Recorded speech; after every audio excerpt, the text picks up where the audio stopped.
وہ اپنا زور لگاتے ہیں. وہ بعض اوقات ایسا بھی ہوتا ہے کسی مریض پر ہم دم کرتے ہیں اور اس کے اثرات اپنے اوپر بھی ہوتے ہیں، پھر اپنا بھی علاج ساتھ ساتھ کرتے ہیں، اپنے آپ کو بھی دم کرتے ہیں، اپنے گھر میں بچوں کو بھی دم کرتے ہیں، گھر میں پانی دم کا رکھتے ہیں، چھڑکاؤ کرتے ہیں، بچوں کو پلاتے ہیں، تو خود پیتے رہتے ہیں. جب بھی کسی مریض کو دم کرتا ہوں اپنے اوپر پہلے دم کرتا ہوں. تو یہ ضروری ہے. اور بہت سارے لوگوں نے علاج کے حوالے سے تو بڑی رہنمائی کی ہوتی ہے لیکن اپنا دفاع نہیں بتاتے. اس میں بہت اچھی بات ہے جس کے بھی گھر میں مسئلہ ہے، میں یہ بات جو بتانے لگا ہوں یہ بڑی اہمیت کی حامل ہے. میرے والد محترم نے جب مجھے سکھایا ہے نا تو مجھے بلایا، پاس بٹھایا، تو پھر مجھے کہنے لگے سب سے پہلی بات یہ ہے اپنا دفاع کرنا. سب سے پہلے بابودو ہوں، اس کے بعد آیت الکرسی کم از کم ایک دفعہ، اگر یعنی کسی کو دورے کی کیفیت بن گئی، اچانک ایمرجنسی میں آپ کو کسی مریض کو پکڑنا پڑ گیا، تو کم از کم ایک بار ضرور آیت الکرسی پڑھ کے اپنے آپ کو دم کریں. ورنہ اگر آپ کے پاس ٹائم ہے اور بالکل آپ یعنی کہ ترتیب سے یہ مریض کو دم کرنے لگیں تو اس میں سب سے بہتر یہ ہوتا ہے کہ آپ 21 مرتبہ آیت الکرسی اپنے اوپر پڑھیں. یہ تجربے میں آئی ہوئی بات ہے معالجین کی. تو 7 مرتبہ پڑھیں، اپنے اوپر دم کریں، پھر 7 دفعہ پڑھیں، اپنے آپ کو دم کریں، پھر 7 دفعہ پڑھیں، اپنے آپ کو دم کریں، اس کے بعد مریض کو آپ دم کرنا شروع کریں. تو اپنے آپ کو بھی دم کرتے ہیں، مریض کو بھی دم کرتے ہیں. تو اس میں یقیناً ایک اور اس میں اللہ تعالیٰ کی مدد ہے. اللہ کے نبی علیہ السلام کی حدیث ہے. بہت سارے لوگ اس خوف سے علاج نہیں کرتے، جی مسائل بن جاتے ہیں. بھئی دیکھیں کیا مسائل ان لوگوں کے گھر میں نہیں ہوتے کہ جو علاج نہیں کرتے؟ جتنے لوگ پھنسے ہیں وہ سارے لوگوں کا علاج کرتے تھے، اس لیے پھنسے ہیں. ایسی تو کوئی بات نہیں ہے نا. اللہ کے نبی علیہ السلام کے فرمان پر یقین ہونا چاہیے. میرے پیغمبر علیہ السلام فرماتے ہیں کہ واللہ فی عون العبد ما کان العبد فی عون اخیہ. جو کسی کی مدد کرتا ہے اللہ اس کی مدد کرتے ہیں. ایک بھائی نے بہت اچھی بات کہی. انہوں نے کہا یہ کیسے ہو سکتا ہے کہ ہم تو اپنے کسی مسلمان بھائی کی مدد کر رہے ہوں اور اللہ تعالیٰ ہمیں بے یار و مددگار چھوڑ دے گا؟ ایسا نہیں ہو سکتا. اس لیے بھی پیچھے نہیں ہٹنا چاہیے. بڑے سارے لوگ جی میں نے دم ایک دفعہ کیا تھا پھر رات بھر مجھے نیند نہیں آئی تھی.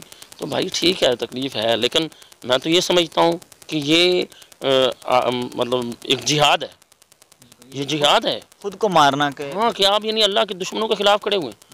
ایک طرف عیسائی بیٹھے ہیں، ایک طرف مطلب وہ لوگ بیٹھے ہوئے ہیں جو اسلام دشمن بیٹھے ہوئے ہیں اور مسلمانوں پر جو ہے نا وہ جادو کر رہے ہیں.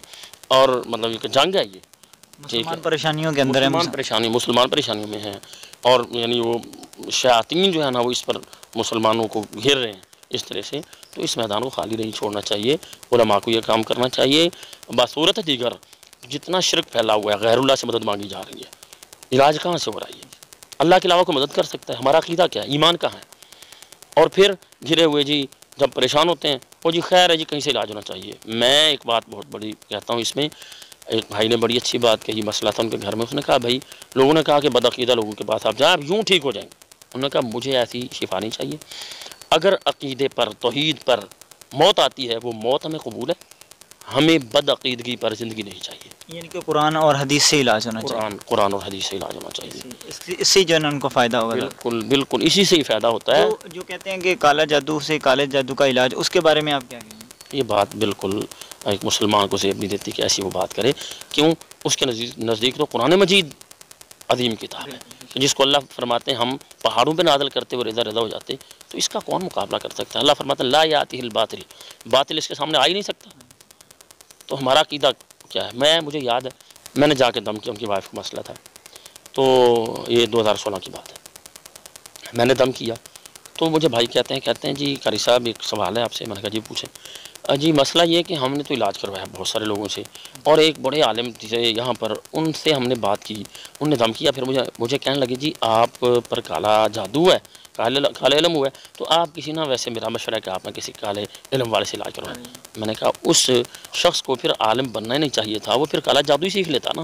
اگر اتنی عظیم چیز ہے کوئی اس کو سیکھ لیتا. جس کو قرآن پر یقین ہی نہیں ہے تو قرآن کو کیوں اٹھاتا ہے؟ اکثر لوگ کو اس لیے شفا نہیں آتی کہ ان کو صحیح طرح یقین نہیں ہوتا. دیکھیں اس میں رسول اللہ صلی اللہ علیہ وسلم کے فرمان کو سامنے رکھنا چاہیے.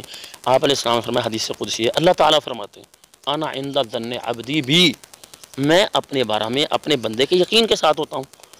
اب ایک بندہ اللہ پر یقین اس کا ہے نہیں، اب وہ قرآن سے شفا ڈھونڈتا پھر رہا ہے کہ قرآن ہمارے لیے شفا بنے گا. یقین ہی نہیں ہے اسے تو شفا کیسے ملے گی؟ کیوں؟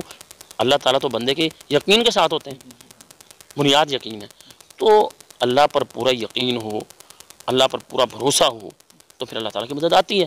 اس کے لیے بہت ساری مثالیں قرآن مجید میں بھی، جنگ احزاب ہوئی ہے، اللہ تعالیٰ فرماتے ہیں منافقین کہہ رہے تھے جی آگے آگے بہت بڑا لشکر آگے، مارے جائیں گے مر جائیں گے آج، تو جو اہل ایمان تھے نا انہوں نے کیا کہا، وَلَمَّا رَأَى الْمُؤْمِنُونَ الْأَحْزَابَ قَالُوا هَذَا مَا وَعَدَنَا اللَّهُ وَرَسُولُهُ وَصَدَقَ اللَّهُ وَرَسُولُهُ۔ انہوں نے کہا یہ اللہ کا وعدہ ہے کہ میں نے تمہارے ہاتھوں سے دشمن مروانے ہیں، سارے اکٹھے ہو کے آ گئے، سب سے نمٹیں گے۔ هَذَا مَا وَعَدَنَا اللَّهُ وَرَسُولُهُ وَصَدَقَ اللَّهُ وَرَسُولُهُ، کہنے کہ اللہ رسول کی سچی بات ہے، اللہ نے ہماری مدد کرنی ہے۔ تو یہ اللہ تعالیٰ کے اوپر یقین تھا ان کا۔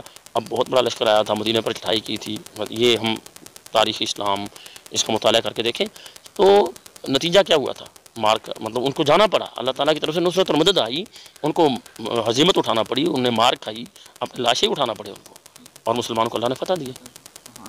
تو اس سے جو ہے نا وہ الحمدللہ کہ انسان کا سب سے جو بنیادی چیز ہے وہ انسان کا عقیدہ جو ہونا چاہیے کہ اللہ نے مجھے انشاءاللہ اس میں جو ہے نا وہ شفا دینی ہے، چاہے وہ کالا جادو کیا ہے کسی نے، کھلایا گیا پلایا گیا، تو اس میں جو ہے نا عقیدہ ہمارا ہونا چاہیے کہ جو اللہ تعالیٰ نے ہمیں انشاءاللہ قرآن و حدیث سے شفا دینی جو ہے نا وہ خود کریں۔ اگر آپ کو زیادہ مسئلہ ہے، اگر آپ علاج نہیں کر سکتے، زیادہ پریشانی ہے، تو ضرور سب سے رابطہ کریں، تو انشاءاللہ یہ قرآن و حدیث سے آپ کا جو ہے نا وہ علاج کریں گے۔ تو یہ مرید کے میں بیٹھتے ہیں، تو آپ انشاءاللہ ان سے جو ہے نا وہ رابطہ کر سکتے ہیں، ان کو بتا سکتے ہیں، تو انشاءاللہ یہاں پر آئیں گے تو یہ کوشش کریں کہ خود کریں۔ سب سے بڑی بات یہ ہے کہ اپنا علاج گھر میں خود کریں، کسی کے پاس نہ جائیں۔ اگر آپ کو جانا بھی پڑتا ہے تو کسی اچھے معالج کے پاس جائیں جو قرآن حدیث سے علاج کرتا ہو۔ اگر قاری صاحب کے پاس آنا چاہتے ہیں تو نیچے نمبر ہے انشاءاللہ، تو آپ ان سے رابطہ کر سکتے ہیں، کانٹیکٹ کر سکتے ہیں، تو انشاءاللہ آپ کا قرآن و حدیث کے مطابق انشاءاللہ علاج کرے گا۔ ناظرین دیکھتے رہیے قرآن و حدیث میڈیا، پھر حاضر ہوں گے نئے پروگرام میں، تب تک کے لیے ہمیں اجازت دیجیے، اللہ حافظ۔